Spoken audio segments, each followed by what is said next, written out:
Hello, good morning, and a very warm welcome to the first editorial panel in Channel Partner Insights Inside Track Europe. This one's on hybrid working and the opportunities and the challenges for partners across the continent. I'm really pleased to be joined by Hayley Roberts, who is the CEO of Distology, a cybersecurity value-add distributor that operates in the UK and the Benelux. And we've also got Frances Weston with us as well. She is the UK and Ireland MD of Econocom, of course, the French reseller and services giant. Thank you both of you for joining me. As we've discussed off camera, this is a really hot topic for the channel. The world has changed so significantly over the last 18 months. And for both of your companies, Econocom having just made an acquisition in the UK, almost remotely, you could say, and then, of course, Distology having opened and expanded a new headquarters in the north of the UK. But I'll go back to your own developments, but I want to start where the customers are to begin with, because a lot of partners tell journalists like me that end users are asking for slightly different things now. They're asking for different scenarios and solutions in their infrastructure.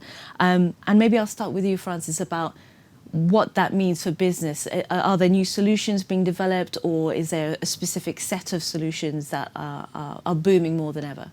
Yeah, amongst our client base, specifically in non-banking financial institutions and financial institutions, as well as help desk and service-led businesses such as publishing, media, etc., what we found is the optionality that counts, right? So prior, it was always just a set of hardware, a set of software, and sometimes some included services within that.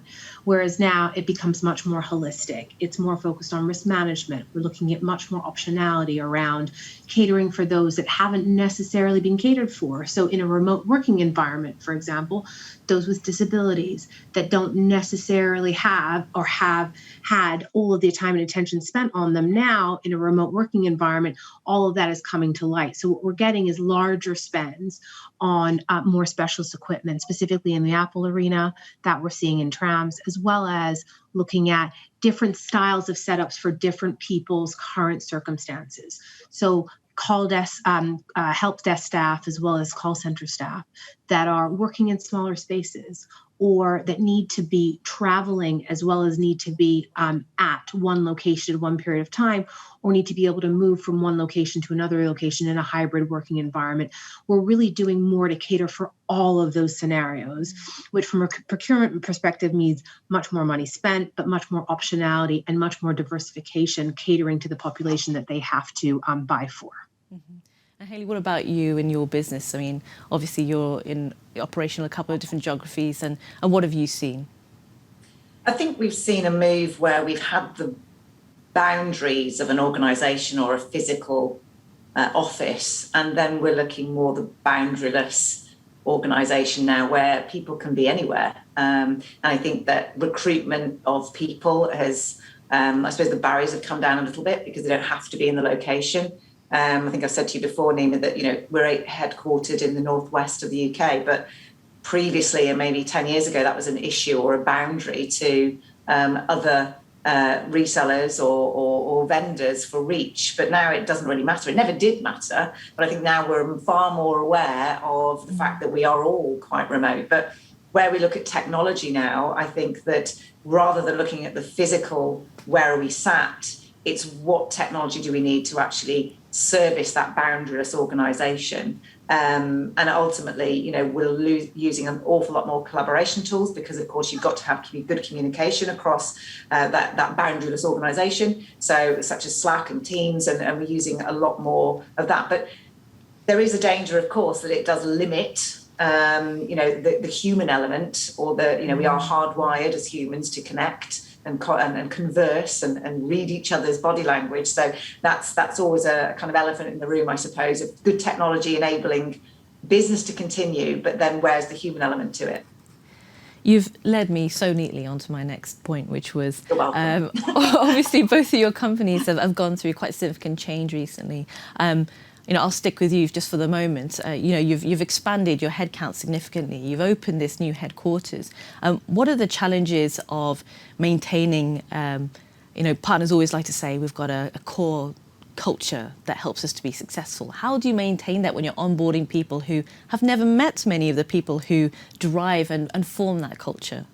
And I think actually we're not unique in that we hired an awful lot of people in the pandemic, in actual fact, in lockdown. And I think there's an expression that culture eats strategy for breakfast. So culture is never to be underestimated, and certainly not within Distology. It's kind of all we have, really. We have our people and we have our values, and we hire on values, and that's part of our culture.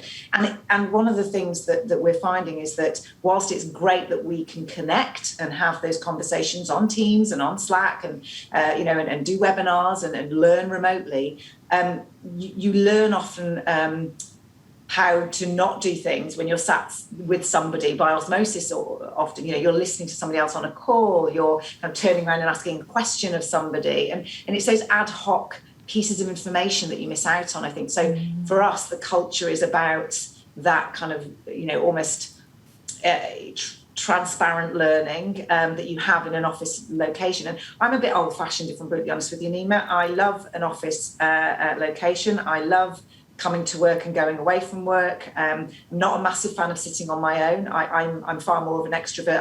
I feed off people. But we accommodate both scenarios, certainly at Distology. I have to say, though, the majority of people coming into the office now, or the majority of people in Distology, are coming into the office because they want to. Mm-hmm. And then obviously with Econocom, you've made this acquisition. You and I have spoken about it a fair amount, and that you're making a real point to try and connect points of the business. But what's top of mind for you for enabling hybrid work with the addition of that business, with the addition of different cultures meeting together?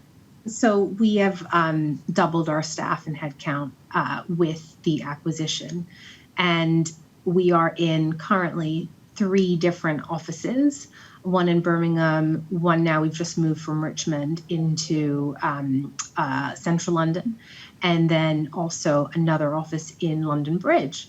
So if you can imagine, we have remote workers and then going into the office once in a while, and then not necessarily connecting on the same level as they once did. So for me, that's a culture barrier in certain instances.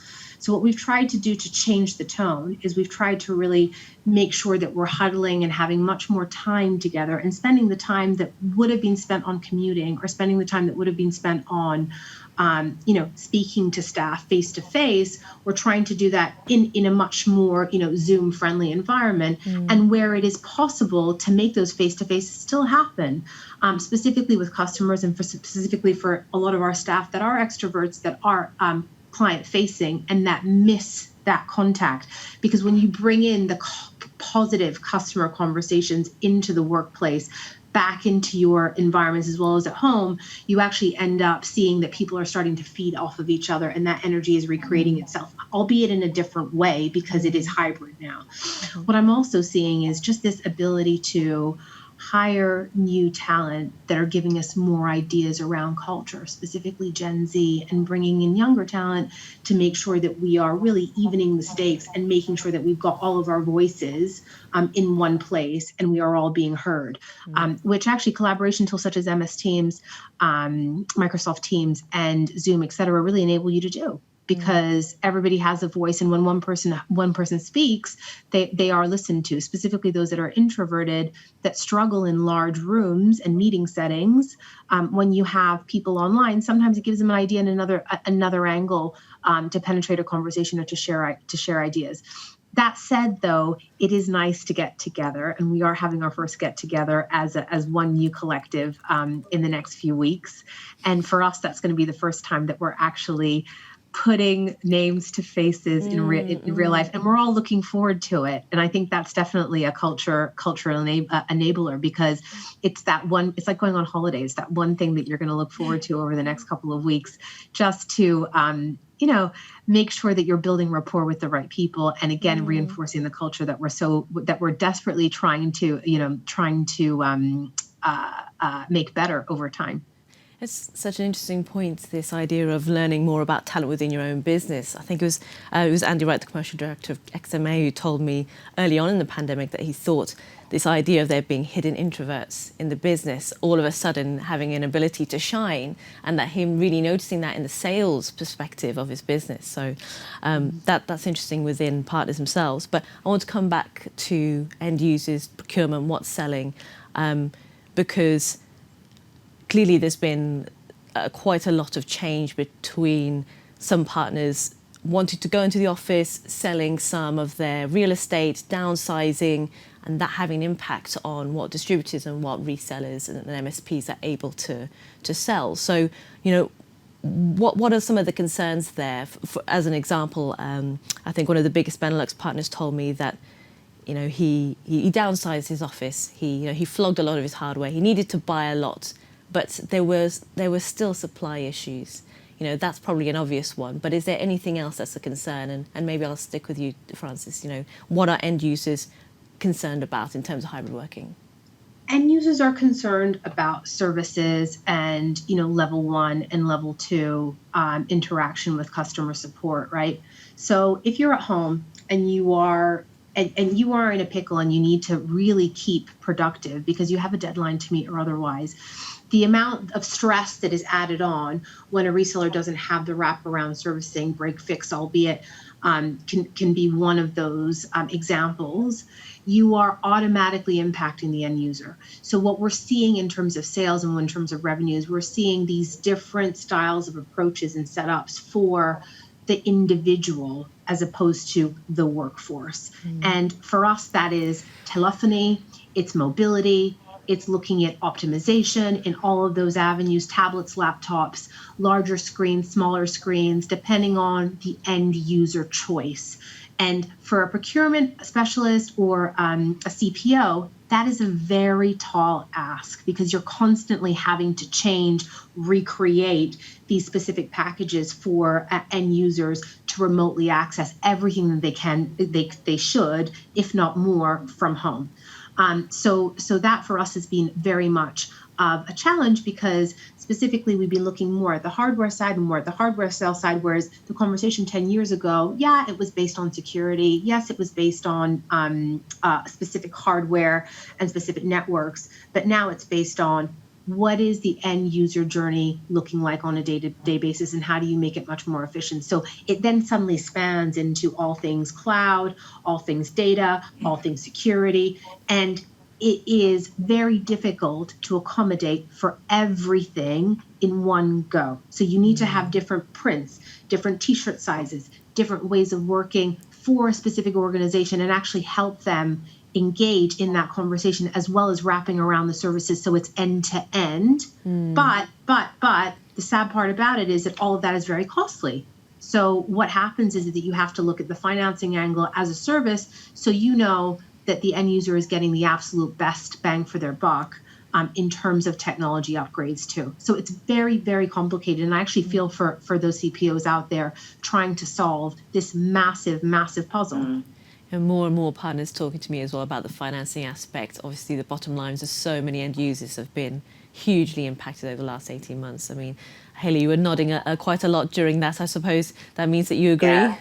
Oh, absolutely. Couldn't agree more. I think we've gone from the 9 to 5 where we can control what people are accessing and how they're working to, the start times and finish times of people's working week runs into weekends, runs into evenings, starts early. It's very hard to manage. Plus the app adoption for smarter working world is hard to manage. You've got to provision and deprovision, and you've got to look at the HR kind of issues around that as well. And I think that the world's opening up. So where I think some companies were quite prescriptive about cloud strategies, they're now having to do it on the back foot. And on the back foot sometimes means you make the wrong decisions and also don't allocate the right budget. And I think you're right, procurement is a big issue, and the finance and the cost of all this new technology is going to have a big impact. So the knock-on effect is what do you lose? Do you lose the expensive office and the rental in order to finance this hybrid working, or do you have both and therefore have to increase your budgets alongside? So and businesses have had a knock in a lot of industry sectors, and also recruitment is really tough. We're all struggling at the moment to recruit good people. There's a dearth in our industry and end users, certainly in certain sectors, hospitality being one of them. They've been hit hard, and leisure. So there's so many different factors that have a knock-on effect, and I think that whilst the world is changing anyway, this is kind of step change. It's put some nitrous oxide in the tank of what cloud strategy means now to major businesses, and how they really need to get savvy with the new technology, which is good for us because we do a lot of due diligence on cloud technology, certainly on the security side. So I hope that adoption and at least curiosity runs through, and we start having some really interesting business discussions with our partners moving forward. I think every panel in this event Inside Track mentions the issue of recruitment, of finding talent and the struggle that lies within that. I think I'll just end with trying to do a bit of future gazing, if that's all right with both of you. So in the next couple of years, obviously we've had a lot of change, but especially in terms of talent, in terms of security, in terms of, as you say, trying to be more individualistic with different packages and requirements. What does the future of hybrid work look like in your view in the next couple of years? How are you changing strategy in terms of how you formulate your own portfolios, your own business, to anticipate the demands that are coming in the next couple of years? So Frances, I'm going to put this first to you.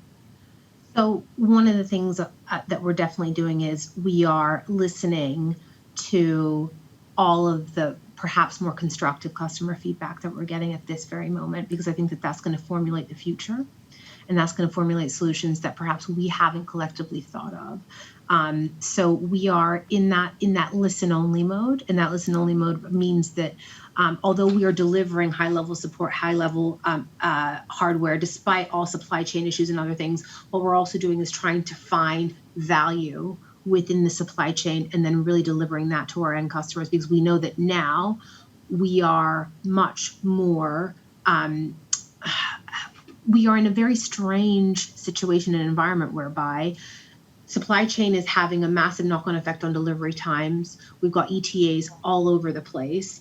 And it means that what we have been more attracted to is actually the sustainability angle. And we're thinking about how are we wrapping that sustainability into our conversations today to solve for tomorrow.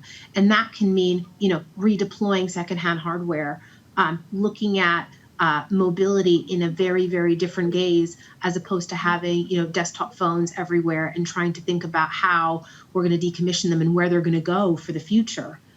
Think about all the handsets that are sitting around with no home at the moment. So we're trying to listen as much as we can, but solve for long-term sustainability issues, but also keep costs at bay and create dynamic financing solutions that allow us to do all three of those things. And that, for me, is the future. If we can nail the financing element, if we can nail the sustainability element, and we're listening to feedback that perhaps is more constructive, then the future is going to be bright, and the future is going to essentially allow us to not only grow our businesses, but attract the right type of people that believe in the same values as we do, which is, listen, learn, build, grow, innovate, all at the same time, which is, I guess, the challenge that we all have at the moment. Fantastic. And then final word to you, Hayley. Change doesn't happen overnight. I think totally agree with Frances. We've got to listen. We've got to be open-minded. We've been forced to do things in a very short space of time. And mistakes have been made, but we're learning from them. We might have not deployed the right technology. There are going to be very fast ways to procure technology, but of course you need the advisory piece, you need the service levels behind it, because new technology will be coming out all the time. It's what's right for your business. So it's incredibly individual. It's for every business. We can't service every single need en masse. That's not possible, but there are ways to do that. But it's going to take time. We've got this long bridge of change. very much like your ESG and your D&I policies, you know, it's going to take small incremental changes to make the difference. And we've just got to have a little bit of patience, but always be at that front foot of open-mindedness to change, and not be too, not chain ourselves to the past, because clearly that's not going to work long term. Great, being at the front foot. A good place for us to draw to a close there. Thank you very much, both of you ladies, for joining me. That was brilliant. Thank you. Thanks, Nima.